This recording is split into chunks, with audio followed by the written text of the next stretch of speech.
Hey guys, it's Carmina. Had a little snafu, so I have to start over. Um, Thank you for being here, whether you're watching this live or you're watching the replay. I'm so glad to have you here. It's been a minute since we chatted, so I wanted to come back this week with something that I feel we all struggle with. And today we're going to talk about willpower versus motivation, right?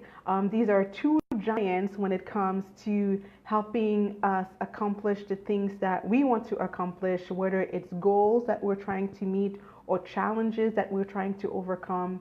Those two things are super important. So today we're going to talk about both of them and how do we make them work for us. So as we're getting started, I want to make sure that I take a few minutes to give a shout out to the Walk It Off members who are in the final week of the 30-day walking challenge. And to date, they have walked over 500,000 steps. So this is huge. And I just want to take a minute to congratulate each and every one of you. A big shout out to you, power workers, who are doing the walks and putting themselves out there. So that's number one. So number two, in case this is your first time joining in and you and I have not had a chance to get acquainted, I just want to quickly introduce myself. My name is Carmina Mevs. I am a certified health coach, and in my private practice, I help busy moms with stressful careers who are struggling with their weight ease their way into their happy size so that they can show up in their career, in their personal lives with focus, with confidence, and with clarity. And the way I do that is by taking them through my 5-step Slim Down with Ease system that allows them to lose weight, especially around the belly area, without depriving themselves, without dieting, and without engaging in military exercise. So if you are just joining us, please say hello in the comments so that I know you're here and I can give you a shout out. And particularly if you're a power walker. I was really super excited today when I did the tally of the steps that you guys walked and realized how much you've been walking this month. So that's really awesome. So as we get started, I am curious if you had the choice between unlimited motivation and an unlimited reserve of willpower, which one would you pick? Do you feel like it's more important to be motivated, or is it more important for you to, to have an unlimited supply of willpower that you can call up and get the things that you need done?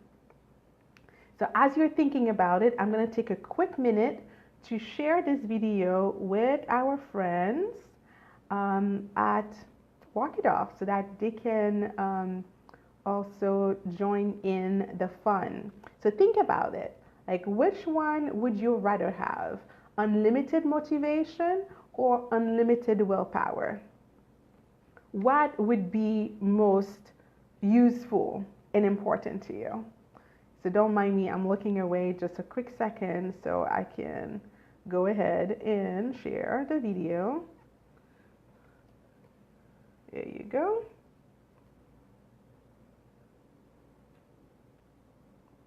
Done. So if you want to share the video, feel free. There's a share button at the bottom of the video, and that way we can spread the love. All right. So so I was asking, what would you rather have? An unlimited supply of motivation or an unlimited reserve of willpower? There is no right and wrong answer. I'm just trying to figure out and kind of put the idea in your head of what do you think would be most important. Now, if you've been feeling discouraged and feeling disappointed in the fact that you feel like, you've not followed through the way you wish you had, don't worry, because we're going to crack the code on sustaining motivation and willpower. Now, I could talk about this topic forever. There's so much to talk about. But if you'd like to dig deeper on how you can apply those strategies specifically in your situation and in your life, well, stick around. So I'm going to share with you how you can do that when we're done. So I don't know if you guys remember, well, he's still alive, but Drew Carey, right? Drew Carey, has spent most of his life, I would say, in the public eye, right? He had he had the Drew Carey show, right? He did the Drew Carey show, and a lot of us were really shocked when he re-emerged with a new show. I think it's The Price is Right. I think that's what he hosts now. And when he re-emerged, taking on that role, he was 80 pounds lighter.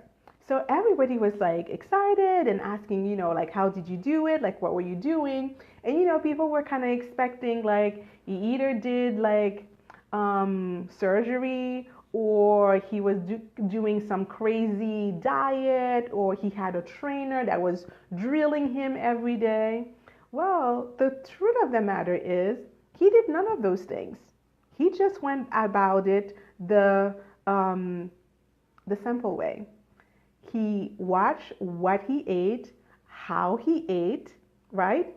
And he got busy on the treadmill. That's it. There is no magic about his weight loss, right? Now, what he built over time were simple but powerful habits.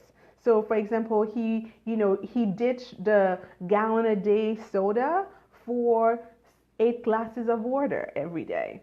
He ditched the coffee and donut in the morning and replaced it with scrambled eggs and fruits, right? So he didn't do anything crazy, but not doing anything crazy and getting those types of results require that you acquire new habits, right? And this is where the rubber meets the road for most of us, right? Our motivation starts to dwindle when we at that time, and willpower sometimes just is no match for our desire for the not so healthy stuff.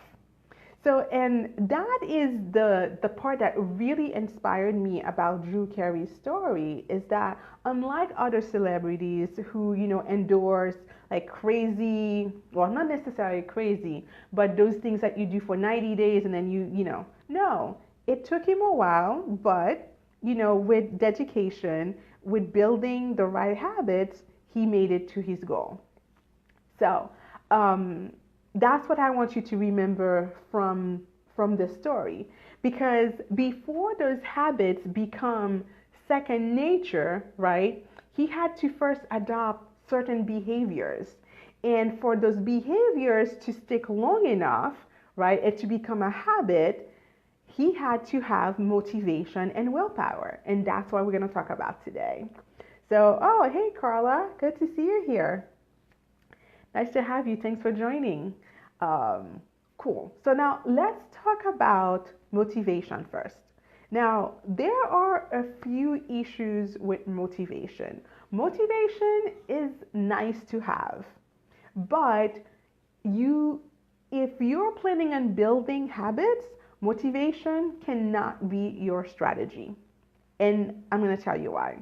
The reason is motivation is unreliable, right? Motivation is mostly based on how you feel in that particular moment. So if I feel like working out, I will. So I'm motivated. If I feel like eating carrots instead of a lollipop for a snack, I will. But if I don't feel like it, then I won't, right? So motivation in itself is not a strategy, because there is something called the law of decreasing enthusiasm. So when you start something new, you're gung-ho about it, you're excited, yay, I'm going for it, I'm gonna do it. And how long does it last?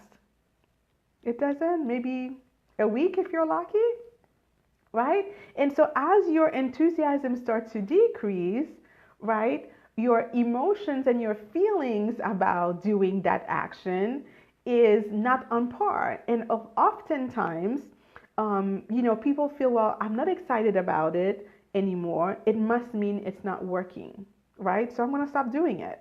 Why bother? I'm going to find something else.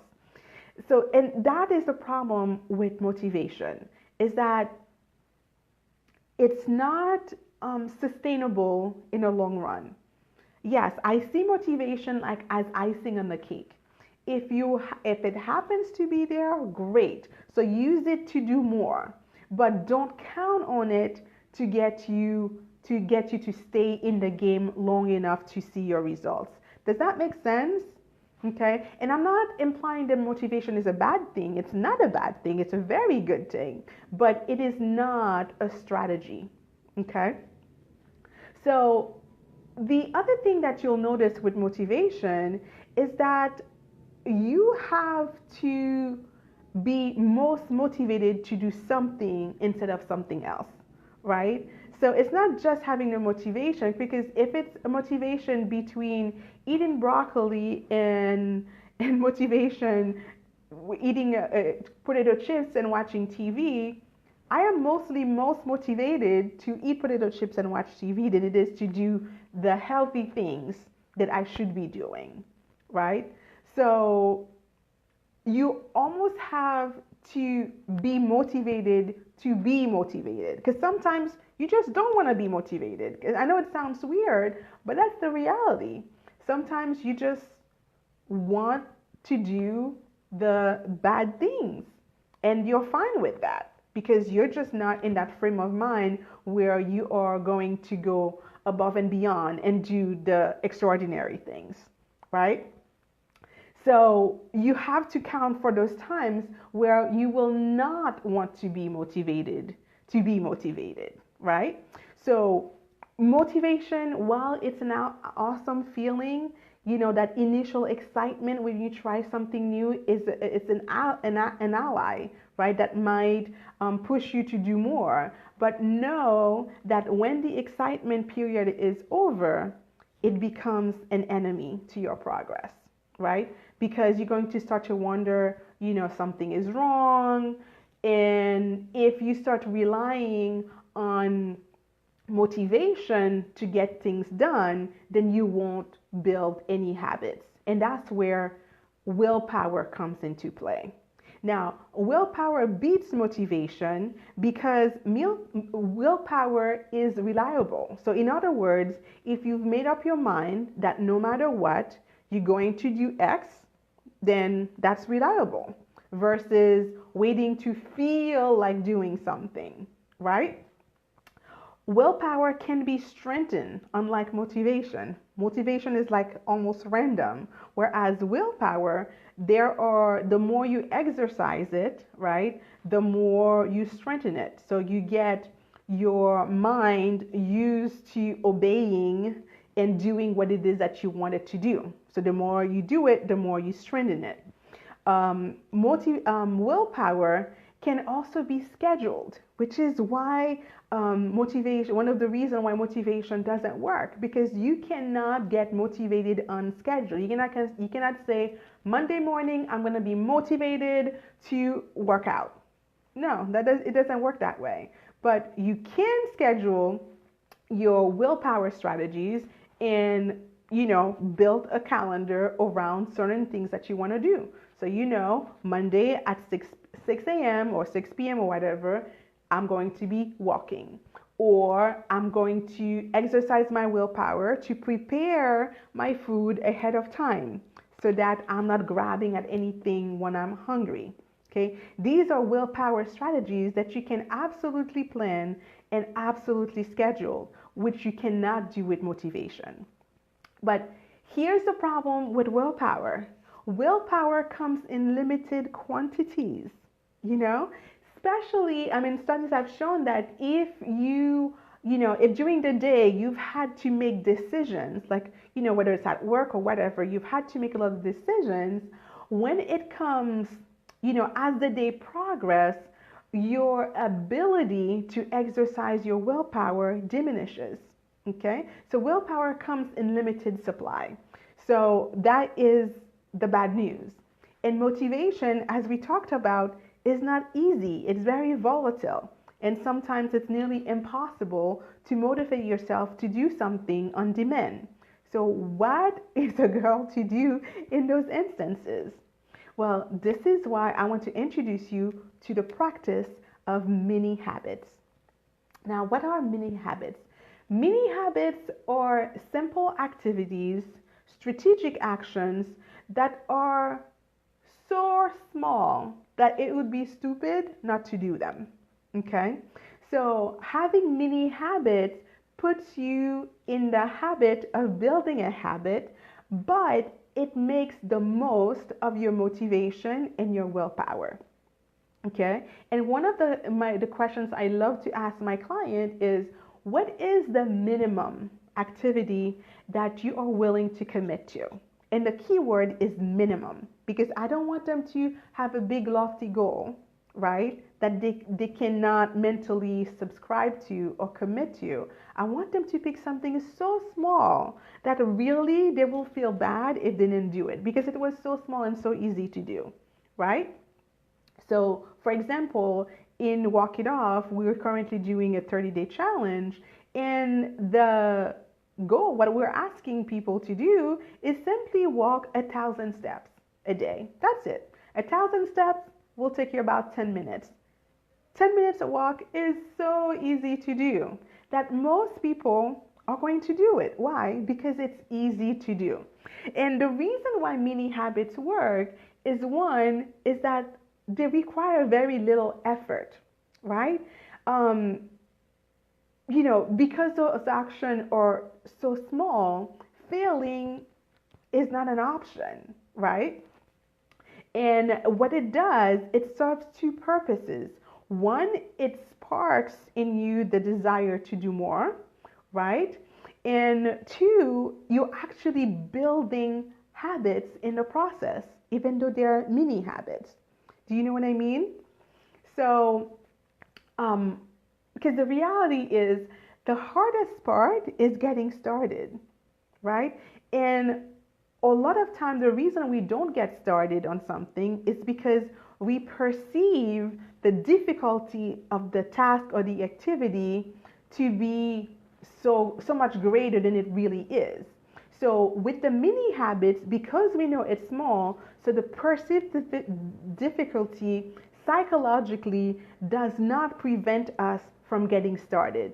And the thing is, once you get started, you're already in motion. Guess what happens? You build momentum. So you are going to most likely do more than the minimum that you set out to do. And it's going to increase your motivation to continue to do it. Okay? That is the secret of mini habits. It's not so much the action itself, is that it's a fire starter, right? So let's go back to the 1,000-step example. Working 10 minutes a day is so easy. Most people do it. It's one of the challenges where I get the most participation, right? But here's the thing. Most people walk more than 1,000 steps a day. Again, because they're already in the process of doing it. So why wouldn't they continue? So the key with mini habits is that they are rigid in the sense that they force you to start, right?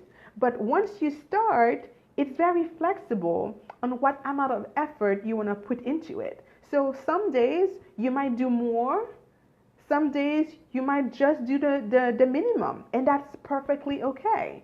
And your brain and your subconscious is not going to make you feel guilty, right, for not having accomplished or for having done the minimum, because the minimum is what you set out to do anyway. So the way I see it, the worst case scenario when you adopt a mini habit is that you will do the minimum. But that worst case scenario is actually a pretty good scenario, because it means that you are in the process of building a habit. And once it becomes a habit, right, going to the next step is so much easier than somebody who starts cold turkey and say, I'm going to run a marathon. That would never work, right? They would quit after a day or two. But the prospect of walking 1,000 steps or of drinking 1 cup of water is the difficulty of the task is so small that you cannot not do it. And without you knowing it, you're already building a habit that's only going to go, that the way I see it, the only way is up with a mini habit, right? You're never going to go down. Well, you could, but chances are you're going to go up because you've set yourself up and you've become used to success, and success is addicting, right? So once you've tasted the first taste of success, continuing it is just a given. Does that make sense? Okay. Because at the end of the day, willpower is a battle of the mind, right?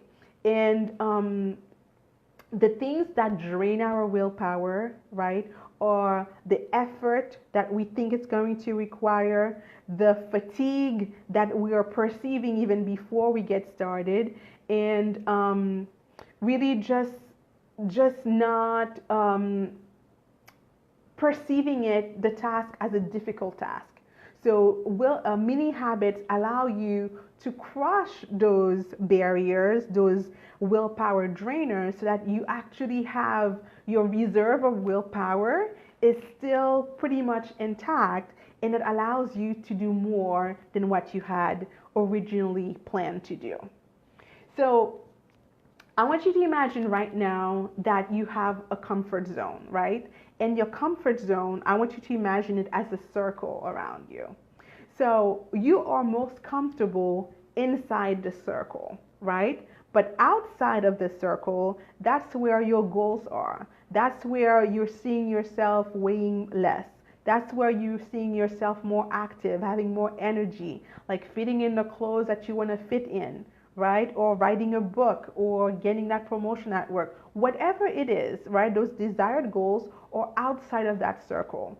Well, mini habits is the equivalent of walking around the edge of that comfort zone. And every time you take a mini habit, it's like when you take one step outside of that comfort zone.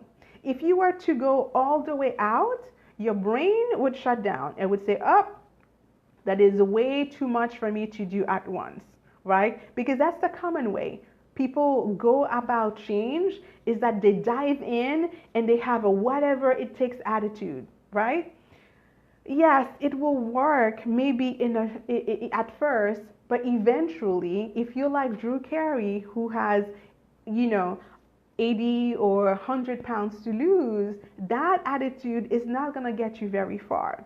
Whereas with the mini habits, as you take one step outside of your comfort zone and you become comfortable in it, then you can take another step. And once you get comfortable, you can take another one. So your comfort zone, the circle that you were imagining, keeps on growing with those mini habits. And that is the beauty of them. Because your subconscious says, you know, I can handle this. Yes, it's change, but the change is so minimal that it doesn't scare me, right? So if I was to summarize this, I would say that one small step plus the desired behavior equal a high probability of you succeeding and taking further steps. Okay. So if you'd like to go deeper on this topic, and if you're wondering how to jumpstart your way back into your wellness journey, the best way to do that is to book a Get Motivated for Weight Loss Success conversation with me. So we're going to talk about what specifically you struggle with, what your vision is, and I would love to make some recommendations to help you achieve your goals. And don't worry, this is not a sales call in disguise, as I like to call it. This is a time focused on you to talk about where you want to be, where you are now, and where you want to get to, and how do you get there, okay? And then if towards the end of the call you want to explore what working together would look like, we can definitely talk about it, but that is not the purpose of the call, okay? So it is a free consultation with me, and you can reserve your spot if you go to bit.ly/chat with Carmina. So bit.ly/chat with Carmina. I'm going to put the link in the notes afterwards, but feel free to go there. So I'm curious, what is a mini habit that you are willing to commit to? It could be walking 1,000 steps a day. It could be drinking 1 cup of water a day. It could be going to bed 30 minutes earlier. It could be eating an apple a day. Whatever it is, I want you to think of a mini habit that is so easy for you to do that you cannot not do it. Okay? And then watch how this fosters your motivation to do more. That is the secret of mini habits. So if you got value out of our conversation today, and can think of one busy mom that would enjoy this information, who's always talking about getting on a diet and how it's so hard and how it's not working, would you share this video with her? I mean, I think if you found that this was value to you, I think she would appreciate it too. So the easiest way to do that is to simply click on the share button below, and that's it, and she'll get it. So thank you so much, Carla, for being on the live video with me. It was, as always, a pleasure chatting with you. And if you have any questions or any thoughts, please feel free to leave them in the comments. And I look forward to seeing you next week, same time, same place. And until we chat again, remember, you are only one healthy habit away from your happy size. Have a great night, everyone. See you soon.